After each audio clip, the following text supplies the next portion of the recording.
Let's get into it. The final segment. It's been a while. It's been a very long time. Honestly, it's probably only been like 3 weeks. It's my favorite segment. It's the best segment that we do on the Trust the Bank podcast. If you do not know, this is this stupid? A segment where Josh was in the dark. He does not know what the segment is about. I've thought of something that's probably a bold take, whether it was what have I done before? The Ravens should trademark Andrews. I've done. I don't remember. I've done a fair amount of them, but yeah, it's that wild. Yeah, so I've got another one today.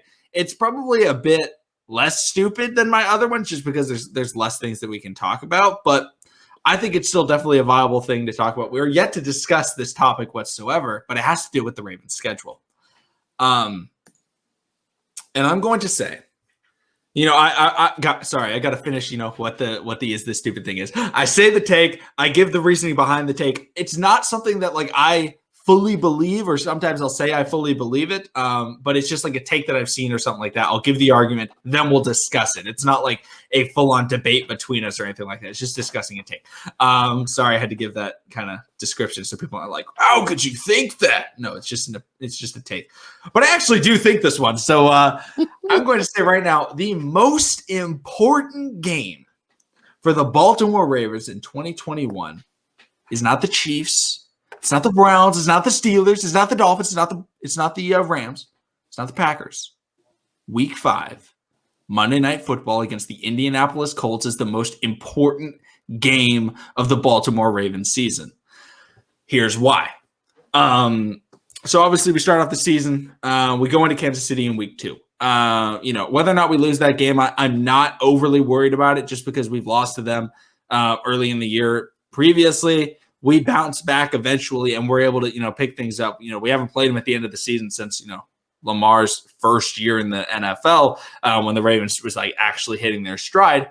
But in the Colts game, look at the first 4 teams we play: Raiders, Chiefs, Lions, Broncos.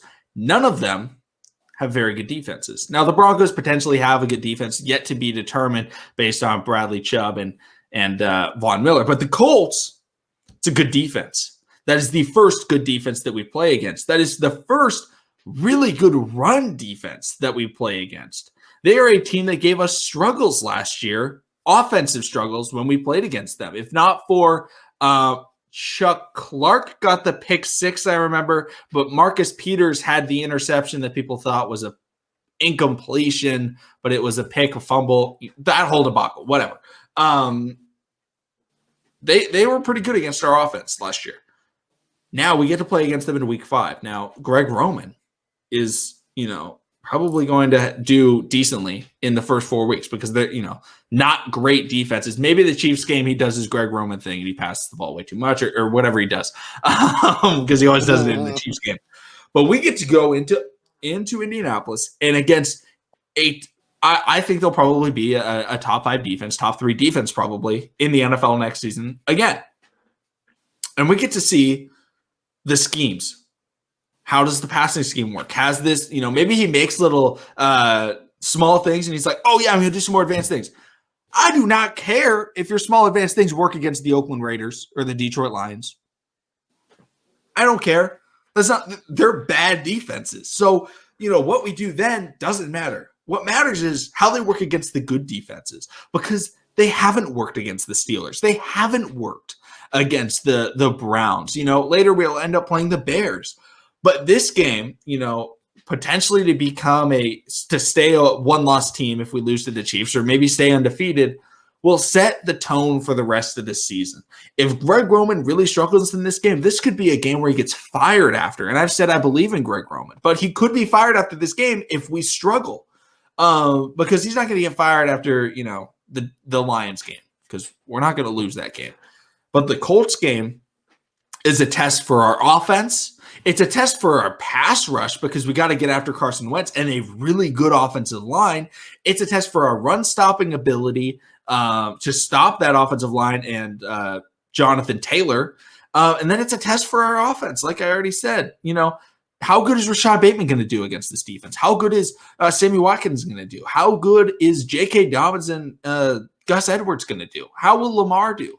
All of it is going to be answered in week 5 against the Colts, and it will set the tone completely for the rest of the season. No, it's not going to be it's probably not going to be a playoff atmosphere type game. It's not week 15, week 16, wow, we go up to week 18 now. I forgot about that. It's not week 17 or 18, but it's week 5, and it's the most pivotal game of the season. Is this stupid, Joshua? Is this stupid? No, it's not. Actually, because they do have DeForest Buckner and Darius Leonard, which is one of the best middle linebackers in the league. I'm not surprised that you brought that up. If we lose that game, I hope it is the keep your job or fire game for Greg Roman. But let's be real. Carson Wentz may not make it the game, may not make it to week 5. So I don't know who their second string quarterback is. Even though we are playing against a good defense, Carson Wentz is going to be playing against a better defense, in my opinion. I'm always going root on my team. So do I think it's stupid? No, I definitely feel like it's a realistic situation. When we play against the Chiefs, the defense doesn't it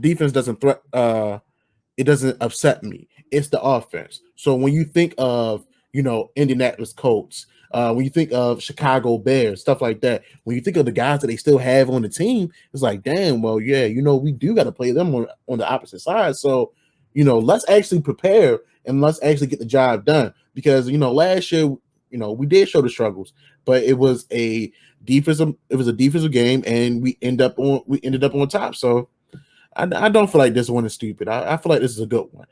But if we lose, fire Greg Roman. Fire Greg.